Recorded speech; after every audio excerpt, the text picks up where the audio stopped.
Greetings, respected viewers. Here I am outside Abelard House. You'll see up on the hill behind me. So this was built in the 1830s, roughly 1835, for the Grant family, who were local grandees. A lot of people in this area got the surname Grant because the Normans were invited into Scotland in the 12th century, not to rule, but the King of Scots recognised Norman martial prowess and their architectural abilities. So there were Norman aristocrats all over North Britain. And some of the Normans had the surname Le Grand, which was corrupted into Grant. Anyway, so it's not quite Scots baronial style. It's hate to be disobliging, a relatively cheap version of a stately home. It's got only 2 floors. It doesn't go that far back. It's got a portico outside front with Doric columns. It's asymmetrical, you might notice. 5 windows to the left, only 2 to the right. The plan was to expand it and make it symmetrical, but they ran out of money. So it's got huge grounds. We're a bit above the River Spey, and the Speyside Railway was running about half a mile behind where the camera is. And if you come forward a bit, you can see the extent of these grounds. Look how flat that is.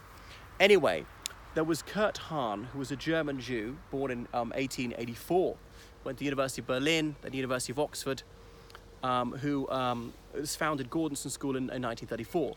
He'd run Salem School in Germany, or Schloss Salem, with the approval of Max of Baden, the local Margrave. Max of Baden, one of the last chancellors of Imperial Germany, one of the men who brought the First World War to an end. Anyway, Dr. Kurt Hahn, he was running a school along fairly liberal lines in the 1920s in Germany, had a system of ranks, had a relatively informal school uniform to encourage physical movement and so on, was fascinated with Platonic philosophy, and had his own educational outlook. So he was a renowned pedagogue. Anyway, he'd initially been attracted to the Nazis because he thought they were vigorous, they would rejuvenate Germany, they were against communism, so was he. Although he was Jewish, he thought, oh well, the Jewish, anti-Jewish bile, that's just hot air, they don't mean it really. Although the Nazis came to office and he was horrified by local Nazis severely beating up a communist in his town, and he loudly protested about that, so he's flung in jail. Now, Dr. Hahn was already well known, and James Ramsay MacDonald, the British Prime Minister, who was from this area, heard about Dr. Hahn being put in prison, and he spoke up for him. So the Nazis, not long in government at that time, they wanted cordial relations with the United Kingdom, so after 3 days, Hahn was set free. He came here to the United Kingdom, and he said he bought Gordonstoun House. It was a Great Depression, so these things were yours for a song. 1934, he founded Gordonstoun School, buying it from the Gordon Cumming family. And of course, it's very close to Lossiemouth, where indeed Ramsay MacDonald was born. So 2 years later, Abelard House was founded. Well, there was also Wester Elkies. Some of the really little kids were across the River Spey. You can't see it from here, about 3 miles away, a building called Wester Elkies. The older ones were here. There were boys at first. By the 1950s, there were girls. And Dr. Hahn ran a Gordonstoun School. This was the prep school of it. There was also Altyre School, which was about 10 miles from Gordonstoun, the boys having to cycle in every day. So Dr. Hahn ran it along relatively liberal lines. What a gamble. Only 2 pupils opening coming on the first day. Brought a lot of his staff from Germany with them. Often they were unpaid for several years. And one of the subjects the school excelled in was German, because some of the staff were German. So Dr. Hahn, he believed in camping and seamanship and physical exercise to build team spirit and confidence and all the rest of it, even in people who weren't scholarly. That was his philosophy. I think it's complete bunkum, but there you are. So although he was Jewish, he converted to Christianity, and indeed he preached in the Church of Scotland.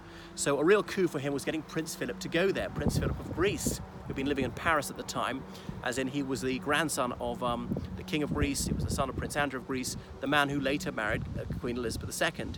So it was helped to put Gordonstoun on the map. Gordonstoun was briefly evacuated to Wales in the Second World War. Abelard House likewise was taken over by the army briefly in the Second World War, came back again. I think, strictly speaking, Abelard House was founded in 1947 or something, because Wester Elkies was 1936, but Abelard traces its lineage to Wester Elkies, founded in 1936, as the same purple and white flag of Gordonstoun School, the same school song, which is originally a German one, but translated to English: "We kneel and appeal to the God of all justice. The righteous no longer shall bow before the stronger. If our Lord God be with us, whatever his arm shall prevail." Something like that. So that was hit this place, and Wester Elkies had to be pulled down for dry rot in the early 60s. Occasionally I saw the foundations of it. It's simply ruins now. and that's that. So Aberlour House takes its name from the nearby village of Aberlour, about 2 miles that away. And anyway, 2004, Aberlour House had to close at this site. It was the prep school of Gordonston. It always had very close links with Gordonston, but was officially absorbed into Gordonston in 2004.